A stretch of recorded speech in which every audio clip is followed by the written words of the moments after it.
భారత్లోని అన్ని ఛానల్స్ ను ఆంధ్రదేశంలో ప్రసారం చేస్తున్న ఏకైక network city cable. Welcome to city cable news. Bulletin ముందుగా హెడ్లైన్స్. నంద్యాల చెక్ పోస్ట్ సమీపంలో రెడ్డిగారి విందు రెస్టారెంట్ కేఫే చాట్ ప్రారంభం.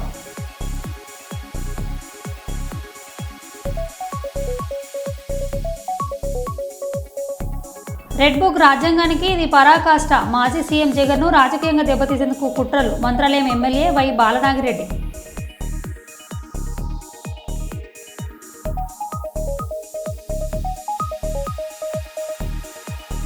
రామగుండం శాసనసభ్యులు ఎంఎస్ రాజ్ ఠాకూర్ గారి ఆగ్రహం. హెచ్ఏఆర్ టోల్గేట్ నిర్వహణపై తీవ్ర విమర్శలు.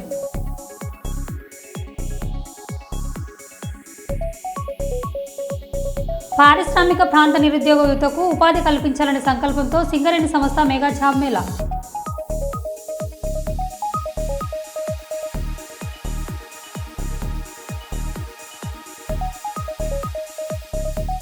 ప్రధానమంత్రి నరేంద్ర మోడీ నేతృత్వంలో దేశం ఎంతో అభివృద్ధి పథకంలో ముందుకు నడుస్తోంది. వరంగల్ జిల్లా అధ్యక్షులు గంట రవికుమార్.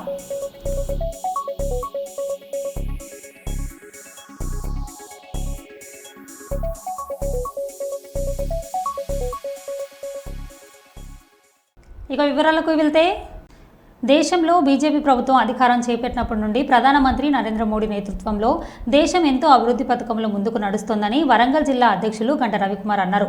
కేంద్ర ప్రభుత్వం అమృత్ భారత్ స్టేషన్ పథకం కింద వరంగల్ రైల్వే స్టేషన్కు 25 కోట్ల నిధులిచ్చే అభివృద్ధి పనులను ప్రారంభించడానికి సిద్ధమవుతున్న తరుణంలో వరంగల్ రైల్వే స్టేషన్ను వరంగల్ జిల్లా బీజేపీ నాయకులు సందర్శించారు.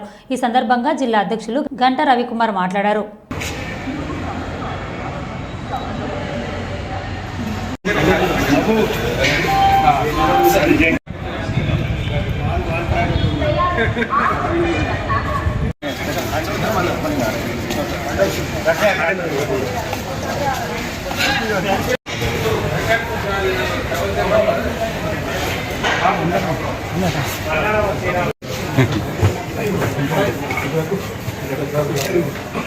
भारत माता की जय, भारत माता की जय.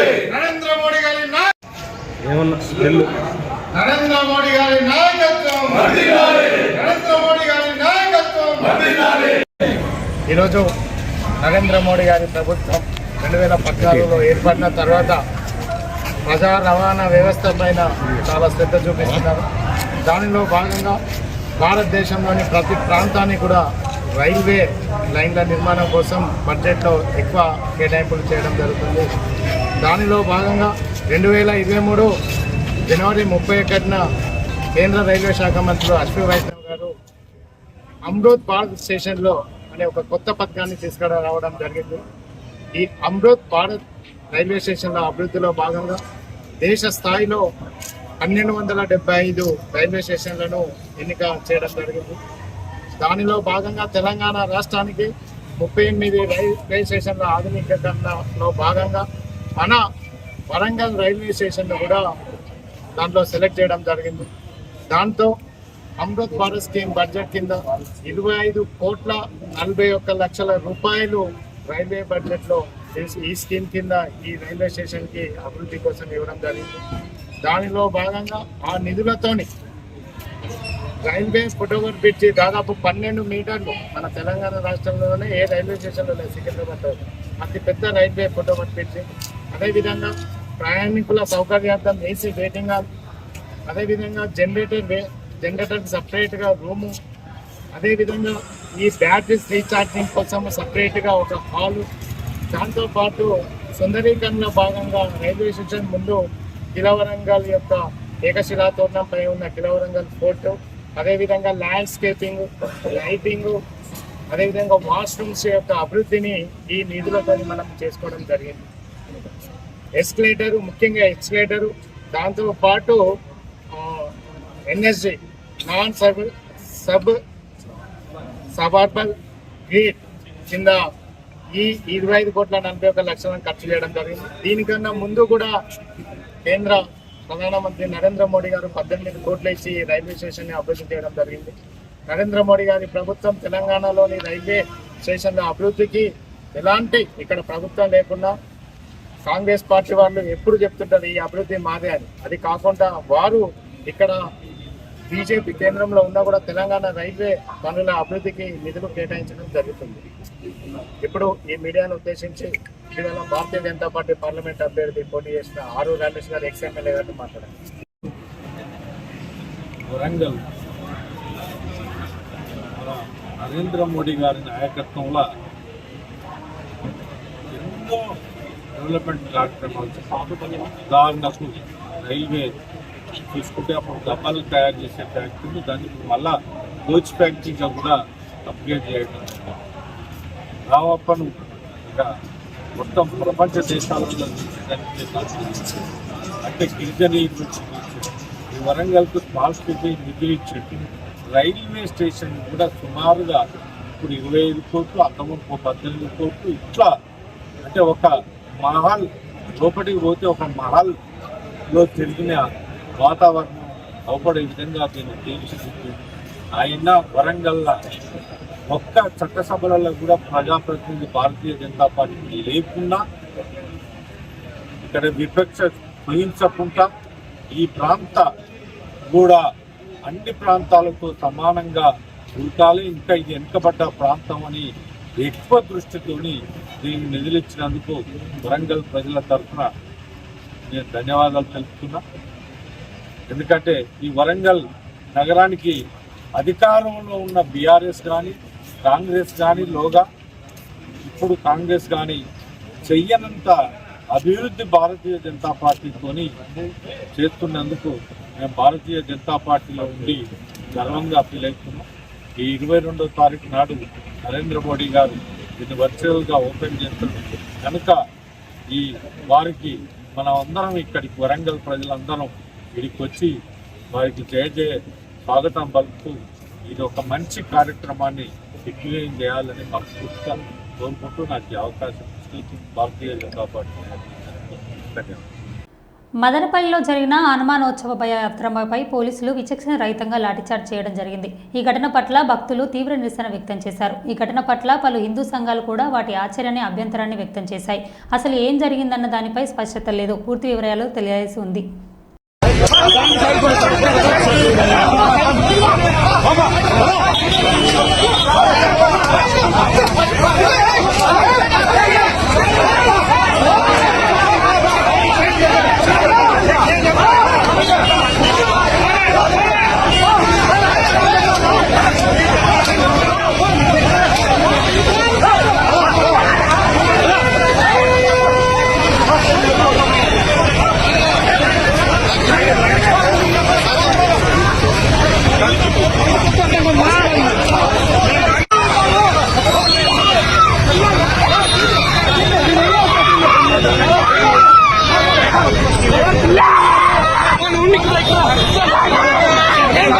చెన్నూరు ఎమ్మెల్యే క్యాంపు కార్యాలయంలో కాంగ్రెస్ పార్టీ సంస్థాగత ఎన్నికల సమావేశంలో కాంగ్రెస్ నాయకుల మధ్య స్వల్ప సంఘర్షణ చోటు చేసుకుంది. పీసీసీ మెంబర్ రఘునాథ్ రెడ్డికి మాజీ జెడ్పీఎస్ చైర్మన్ రాజిరెడ్డి వర్గానికి మధ్య తీవ్ర వాగ్వాదం జరిగింది. ఒకరినొకరు వ్యక్తిగతంగా దూషించుకున్నట్టు గొడవకు దిగారు. ఘటనా స్థలానికి చేరుకున్న పోలీసులు ఇరు వర్గాలను శాంతింపజేశారు.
వరంగల్ జిల్లా కాంగ్రెస్ పార్టీ తెలంగాణ ప్రజలకు ఇచ్చిన హామీలను నెరవేర్చడంలో రేవంత్ సర్కార్ అవలంబిస్తున్న నిరంకుశ పాలనకు విసుగు చెందని 29వ డివిజన్ యూత్ నాయకులు మహిళలు పెద్ద ఎత్తున కాంగ్రెస్ పార్టీ నుండి బీఆర్ఎస్ పార్టీలోకి చేరారు.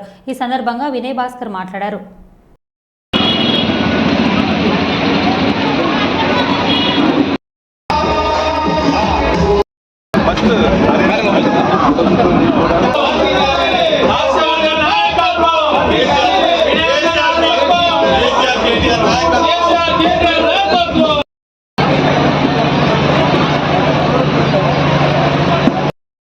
శేఖర్ గారి ఆధ్వర్యంలో ఈ యొక్క స్వాగతం చెప్తున్నాం. బ్రదరు ఈ కార్యక్రమాన్ని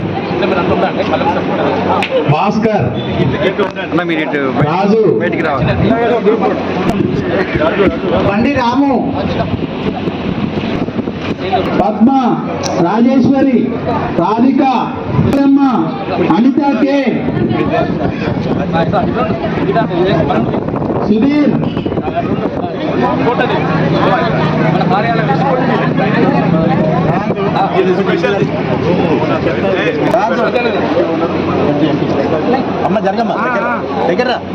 గౌతమి విజయ వసంత సైడ్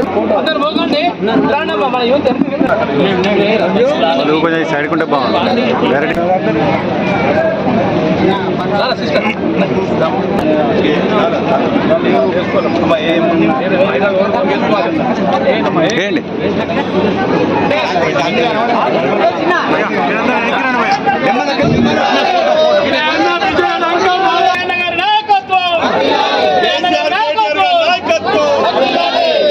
కేటీఆర్ గారి నాయకత్వం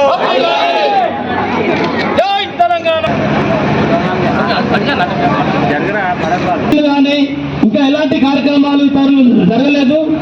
ఈ రోజున మనం ఇంత పెద్ద ఎత్తున మన అన్నకు విన్నవించుకోవడం ఏంటంటే, గతంలో మన పార్టీ ఉన్నప్పుడు ఎన్నో సంక్షేమ పథకాలు కానీ, కళ్యాణ లక్ష్మి కానీ, షాదీ ముబారక్ కానీ, పర్సనల్ గా 1,00,000 రూపాయలు కానీ చాలా అభివృద్ధి జరిగి ఉండేది. మన డివిజన్ లో ప్రతి ఒక్కరికి పేరు పేరున కేసీఆర్ గారికి మనం ధన్యవాదాలు చెప్పాలి. ఎందుకంటే మిషన్ భగీరథ నీళ్లు ఇదివరకు ఇంటింటికి అసలు నల్ల రాకపోయేది, మనం ట్రాక్టర్లలో బోర్లలో పట్టుకొచ్చుకునే పరిస్థితి ఉండే. ఈ రోజున ప్రతి ఇంటికి గారిది, ప్రతి ఇంటికి కూడా పింఛన్లు ఇప్పించిన ఘనత మన కేసీఆర్ గారిది. తప్పకుండా మీరు ఈసారి మనం మోసపోయినా 4,000 చేస్తామన్న ఈ మూర్ఖత్వ ప్రభుత్వం మనం వెంటనే ఎండగట్టి మనం వారిని చెప్పడానికి అండగా ఉంటది. ఎక్కడ అన్యాయం జరిగినా కూడా గులాబీ జెండాతోని న్యాయం జరిగే వరకు ప్రజల పక్షాన పోరాడుతున్నటువంటి విషయం మనందరికి కూడా తెలుసు. ఈ జెండానే 25 ఏళ్ల క్రితం ప్రారంభించి 60 ఏళ్ల తెలంగాణ కళను నిజం చేసినటువంటి ఈ జెండాను ఈరోజు ఇక్కడ ఉన్నటువంటి మా బీఆర్ఎస్ పార్టీ శ్రేణులకు అడ్డగా ఉంటుంది అన్నటువంటి విషయాన్ని కూడా ఈ సందర్భంగా తెలియజేస్తున్నాను. ఎన్నికల సమయంలో కాంగ్రెస్ పార్టీ ఇచ్చినటువంటి మాయ మాటలను నమ్మి కొంతమంది మరి పార్టీకి దూరం కావచ్చు, పార్టీకి ఓటు వేయలే కావచ్చు. కానీ ఇప్పుడు అందరిలో ఒక ఆలోచన వచ్చింది. మరి ప్రత్యేకించి చెప్పాలంటే మొన్న 25 ఏళ్ళు మన పార్టీ బర్త్డేను, జన్మదినాన్ని ఘనంగా జరుపుకున్నాం. ఆనాటి నుండి నేటి వరకు ప్రతి డివిజన్లో మరి పెద్ద ఎత్తున పార్టీలో చేరేదానికి మరి సిద్ధంగా ఉన్నారు. ఖచ్చితంగా ప్రజలకు మరొక్కసారి విజ్ఞప్తి చేస్తున్నా, మీకు ఈ గులాబీ జెండా కేటీఆర్ గారి నాయకత్వం మీకు అండగా ఉంటుంది. ఎవరు ఎన్ని బెదిరించినా కూడా భయపడొద్దని కూడా ఈ సందర్భంగా తెలియజేసుకుంటూ, మరి ఒకవేళ ఇంకేమైనా చేసినా కూడా ఖచ్చితంగా మనకు న్యాయ సలహాలు ఇచ్చేదానికి ప్రముఖ న్యాయవాది గణేష్ అన్న కూడా ఉన్నాడు, మీకు అండగా ఉంటాడు. పక్క డివిజన్లో ఉన్నాడు కాబట్టి వారిని ప్రత్యేకంగా ఆహ్వానించడం జరిగింది. వారి గట్టిగా మరి చప్పట్లతోని కృతజ్ఞత తెలియజేయాలని కూడా ఈ సందర్భంగా తెలియజేసుకుంటూ, మరి ఏదేమైనప్పటికీ కూడా ఇటువంటి అక్రమాలు చేసి అవినీతికి పాల్పడుతున్నటువంటి రాజకీయ నాయకులందరూ కూడా మన ఓటుతోని సమాధానం చెప్పాలని కూడా ఈ సందర్భంగా తెలియజేసుకుంటూ, మరి 60 లక్షల కుటుంబ సభ్యులు గల ఏకైక పార్టీ మరి బీఆర్ఎస్ పార్టీ అని కూడా ఈ సందర్భంగా తెలియజేసుకుంటున్నాను. ఎవరికి ఏమి వచ్చినా కూడా మీ అందరికి కూడా తెలుసు, ఉద్యమ సమయంలో మరి ఇక్కడ ఉన్నటువంటి వాళ్ళందరూ కూడా 2-3 కుటుంబాలు ఆగమైతే వారికి ఆర్థిక సాయం చేసినటువంటి విషయాన్ని కూడా ఈ సందర్భంగా తెలియజేస్తున్నాం. అదేవిధంగా మన కార్యకర్తలు చనిపోతే కూడా వారికి పార్టీ తరఫున ఇన్సూరెన్స్ ఇచ్చి కూడా అండగా ఉన్నటువంటి విషయాన్ని కూడా ఈ సందర్భంగా తెలియజేసుకుంటూ, మరొక్కసారి నా యువ తమ్ముళ్ళకి అందరికీ కూడా మనస్ఫూర్తిగా స్వాగతం సుస్వాగతం తెలియజేసుకుంటూ పేర్లు చదవాలని. కాళేశ్వరం వద్ద బ్రహ్మకుమారులను సనాతన ధర్మంపై వారికి పలు సూచనలు చేస్తూ హిందూ ధర్మానికి భంగం వాటిల్లకుండా చూడమని బ్రహ్మకుమారులను స్వామీజీలు కోరారు. సనాతన ధర్మానికి మీరు కట్టుబడి పనిచేయడం లేదు అనేదే స్వామీజీల వాదన. నేను ఒప్పుకో, మీరు ఇమీడియట్ తీసేయాలి, ఇమీడియట్ గా తీసేయాల్సింది. ఈ తెల్లబట్టలు ఎవరు ధరిస్తారు? తెల్లబట్టలు ఎవరు ధరిస్తారు? వాళ్ళు ఇంక మొహాన్ని బొట్టన పెట్టినారు. మన దాదీలు కొంతమంది అది కూడా పెట్టుకోవట్లేదు, అదే స్టిక్కర్ పెట్టుకున్నారు. అదన్నా అందుకని సనాతన భారత హైందవ ధర్మం ఏం చెప్పిందో అది పాటించే ఋషిష్యులు అందరం. కాబట్టి మీరు ఇప్పుడు భగవంతుడు పుట్టాడు, ఇలా వచ్చాడు, 5,000 సంవత్సరాల తర్వాత ఇదంతా సృష్టి అంతా ఉండదు, ఈ పిచ్చి మాటలు మాట్లాడే వ్యవహారం ఉంటే కుదరదు. కాబట్టి మీరు చక్కగా తీసేసుకోవడం మంచిది. శివలింగం పెట్టారు, స్వామిని పక్క పెట్టుకోండి, డబ్బులు వసూలు చేసుకోండి, మాకు అభ్యంతరం లేదు. ఎంత డబ్బు కన్నా వసూలు చేసుకోండి. కానీ ఇక్కడ పిచ్చి స్టోరీ చెప్పి పిచ్చి వ్యవహారం నడిపితే మాత్రం ఖచ్చితంగా ఒప్పుకోమమ్మా. అంటే కాదమ్మా, మీకు తెలుసు సమాజంలో ఎంత వ్యతిరేకత వస్తుందో మీ సంస్థ గురించి తెలుసు.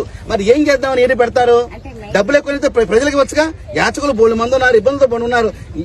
మేమే చేయలేంత ఆర్పాటు, ఇంతమంది స్వాములు వచ్చి ఈ ఆర్పాటాలు ఏంటి, ఇవన్నీ ఏంటి, ఎంత ఖర్చు దీనికి? ఎక్కడి నుంచి వస్తాయి డబ్బులు మీకు? ప్రజల నుంచి ఇస్తారు. దేనికి ఇస్తారు? ఈ ఆర్పాటాల కోసం, సమాజం కోసం పనిచేయమని చెప్పారా? చెప్పండి అమ్మా. ఇప్పుడు మెయిన్ నేను డాక్టర్ నండి. ఓకే, ఉద్దేశంతో చేశానంటే positive health exhibition, drug addiction, నష్టముక్తి అభియాన్. అంటే అందరూ కూడా శివుని ముందు ప్రతిజ్ఞ చేయడం ఇప్పటి నుంచి మేము అంటే దుర్వ్యసనాల నుండి, దుష్ప్రభావాల నుండి దూరంగా ఉంటాం. పుష్కర స్నానం చేశారమ్మా? చేశాను. మీరు మాత్రం దయచేసి మేము వాళ్ళు ఇక్కడ ఉంటారు, ఏ మాత్రం గనక దేవుడి గురించి చెప్పుకోండి, శివుడి గురించి చెప్పుకోండి, నారాయణ గురించి చెప్పుకోండి, ఋషి సాంప్రదాయం చెప్పుకోండి. కానీ మీ యొక్క దాడిని తీసుకొచ్చి ప్రజల మీద రుద్దితే మాత్రం ఇది క్రిస్టియన్ మతంలో కొత్త మతంలో తయారైంది మీది. ఇది క్రిస్టియన్ మతంలో కొత్త మతంలో తయారైంది. ఇది కరెక్ట్ కాదు కదా. మీరు ఇది చేస్తారు, కన్ఫ్యూజ్ చేస్తున్నారు వ్యవస్థని. అలా కాదండి, మీకు కన్ఫ్యూజన్ మధ్యన ఒకలాంటి సంప్రదాయం తీసుకెళ్తా ఉన్నారు. ఎందుకంటే మేమేమో వేదాస్ అన్నింటినీ ప్రామాణికంగా తీసుకుని చెప్తా ఉన్నాము, మీరేమో ఏదో మీ స్టోరీలే చెప్తా ఉన్నారు. దానికి ఏమి వేద ప్రమాణం ఉండదు, ఏమీ ఉండదు, మీరు ఏదో చెప్పుకుంటా ఉన్నారు. దానివల్ల ఏంటంటే హిందూస్ లో ఇప్పటికే చాలా సాంప్రదాయస్ వల్ల డీవియేషన్స్ ఉన్నాయి. మళ్ళీ మీరు వచ్చేదో బ్రెయిన్ లోకి ఎక్కిస్తే ఉన్నది కూడా ఊడిపోయి వాళ్ళు మేము గ్రామాల్లోకి వెళ్తున్నాం, పట్టణాలకు వెళ్తున్నాం, ప్రజల్లోకి వెళ్తున్నాం, లక్షల మంది కలుస్తున్నాం. అసలు హిందూ ధర్మం నుంచి పక్కదారి పడుతున్న వ్యవస్థను తిరిగి పునరాగమనం ద్వారా మేము కష్టపడి తీసుకొస్తుంటే మీరు వాళ్ళలో దూరి అయోమయం గురి చేసి ఎటెల్లాలో తెలియకుండా నారాయణ ఫోటో పెడతారు, శివుడు పెడతారు, కానీ చెప్పేదంతా మీ గొందరగోళ విషయం చెప్తారు. మీరు అది ఎలా కుదురుతుంది? కన్ఫ్యూజన్. మేము మాట్లాడాము, మేము క్వాలిఫైడ్స్ అందరూ కూర్చొని మేము మాట్లాడాము. నన్ను పిలిస్తే నేను రాలేసాం. నన్ను పిలిస్తే ప్లేట్ టికెట్ పంపించాను, చించి అవతల పారేసి నేను రాలేదండి అక్కడ కార్యక్రమానికి. కొంతమంది వెళ్తే వచ్చారు. మాస్టర్స్ చదువుకున్నాం, మీరు చాలా కన్ఫ్యూజన్ స్టేట్ లో తీసుకెళ్తున్నారు. ఎందుకంటే పబ్లిక్ ని, భక్తుల్ని అప్పటికే చాలా కన్ఫ్యూజన్స్ ఉన్నాయి. మళ్ళీ మీరు కొత్త కన్ఫ్యూజన్ తీసుకెళ్లి వాళ్ళని అసలుకి ఏమి బాబు వద్దురా బాబు మేము అంటున్న పరిస్థితి తీసుకొస్తుంది. అందుకని మీ ఫిలాసఫీ ఏం చెప్పకుండా దయచేసి ఇట్లాంటి విగ్రహారాధన నేర్పించి వాళ్ళకి ఫిజికల్ ప్రాక్టీస్ నేర్పించండి. మీరు డాక్టర్ కదమ్మా, మీరు ఏది కావాలంటే చేసుకోండి, ఏది కావాలంటే చేసుకోండి, కానీ మీ యొక్క సిస్టమ్ మాత్రం ఇక్కడ ప్రవేశపెట్టబాకండి. రేపు కలియుగాంతం ఇలా అయిపోతుంది, ఎందుకు అవుతుందండి? పని లేదా, పని పాడలేదా? ప్రతి దేవుళ్ళు, ప్రతి వ్యక్తిలో, జీవుడిలో పరమాత్మ ఉన్నాం కదా, ఉన్నారు కదా. కలియుగాంతం ఎందుకు అవుతుంది? మీరు ఎలా నిర్ణయిస్తారు? మీకు హక్కు ఉంది నిర్ణయించడానికి. అంటే మనకన్నా ముందు పుట్టిన వాళ్ళని రద్దుపరచాలి, మీ మాట వినాలా? మీ మాట ఎందుకు వినాలమ్మా చెప్పండి? మీ పిల్లకి మీ ఇష్టం వచ్చి పెంచుకుంటారు. డాక్టర్ చదువుకుని మీ డాక్టర్ చదివారు, మీ ఇష్టమైందా? ఇంట్లో వాళ్ళు ఇష్టమైందా? మీ పక్కింటి వాళ్ళు ఇష్టమైందా? మీ ఇష్టం లేదా మీ తల్లిదండ్రులు ఇష్టం, మీ పక్కింటి వాళ్ళు ఇష్టం కాదు కదా, అది మీ ఇష్టం. మేము గౌరవించుకుంటాం మీ డాక్టర్ గాని. అలాగే ఎప్పటి నుంచో విధానం తీసుకొచ్చి పక్క విధానం వచ్చి పక్కింట్లోకి తయారయ్యారు. మీరు మీ విషయం చెప్తే ఎలా ఒప్పుకోమంటారు? అంటే దేన్నైనా ఒక ప్రమాణం ఉండాలి అంటున్నాం. ఇప్పుడు మేము ఏం స్వామీజీ ఏదైనా మాట్లాడాలనుకోండి ఒక ప్రమాణం ఉంటుంది, వేద ప్రమాణం ఉంటుంది. ఇప్పుడు మేము ఏదైనా మాట్లాడాలనుకోండి ఒక ప్రమాణం ఉంటుంది. శ్రీమద్ భాగవతాన్ని ఆధారితంగా తీసుకుని మేము మాట్లాడతాం. కలియుగం ఇన్ని సంవత్సరాలు ఉన్నాయి, 4,32,000 సంవత్సరాలు ఉన్నాయి, త్రేతాయుగం ఇన్ని సంవత్సరాలు ఉన్నాయి. మీకు వేద ప్రమాణం ఉంటుంది, భాగవత్ ప్రమాణంగా మేము మాట్లాడతాం. మీరు ఏ ప్రమాణం తీసుకుని ఫిలాసఫీ ఇస్తున్నారు, పబ్లిక్ ఇండెక్ట్ చేస్తున్నారు అనేటువంటి విషయాన్ని మీరు అర్థం చేసుకోండి. మిమ్మల్ని ఏదో బాధించాలని, కష్టపెట్టాలని మా ఉద్దేశాలు కావు. అలా కాదండి, మీకు ఖచ్చితంగా బాధించడానికి వచ్చా. నేనైతే అయిపోయింది సార్, దండం లేకపోతే కుదరదండి, దండం లేకపోతే కుదరదు, చెప్పి చూసాం. దండనే అయిపోయింది, బాధించడం కాదు. స్వామి మాతజీ, వ్యక్తిగతంగా మీ పట్ల మాకేం ద్వేషం లేదు, కానీ సాంప్రదాయపరంగా మీరు మాకేమి హాని ఉండదు, మీకు మేము హాని చేయం. కానీ సాంప్రదాయపరంగా ఖండించాల్సినటువంటి బాధ్యత స్వామీజీల పైన ఉంటుంది. అందువల్ల దయచేసి బోర్డు మాత్రం తీసేయనమ్మా. నారాయణ ఉన్నారు ఉంచుకోండి, శివుడు ఉన్నారు ఉంచుకోండి. మీరు మాత్రం బోర్డు మాత్రం పిచ్చి బోర్డు మాత్రం గమనించాలా ఉండమ్మా. దీనికి ఎందుకు పెడుతున్నారంటే అట్రాక్ట్ చేయడానికి అంటారా?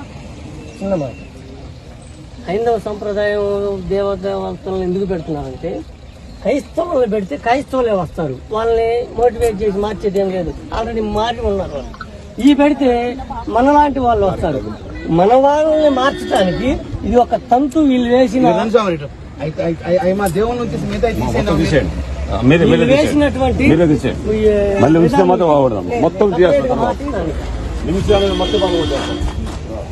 మనిషి వస్తారమ్మా.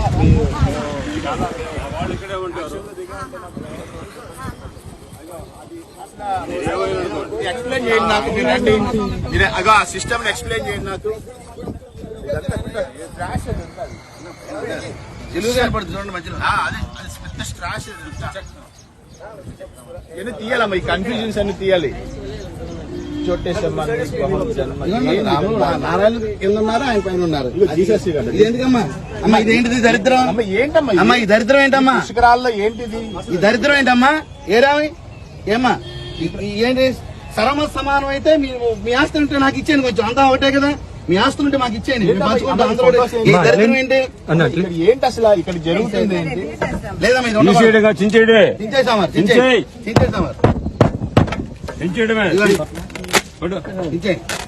దరిద్రం ఉండకూడదు.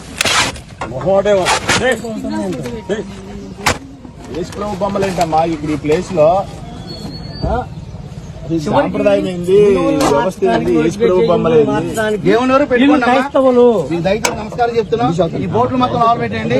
2 రోజులు మా వాళ్ళు ఉంటారు రండి, మా వాళ్ళు ఉంటారు, వచ్చి అబ్జర్వేషన్ చేస్తారు. ఈసారి మాత్రం తేడా వస్తే మాత్రం కేసు నమోదు చేస్తాం.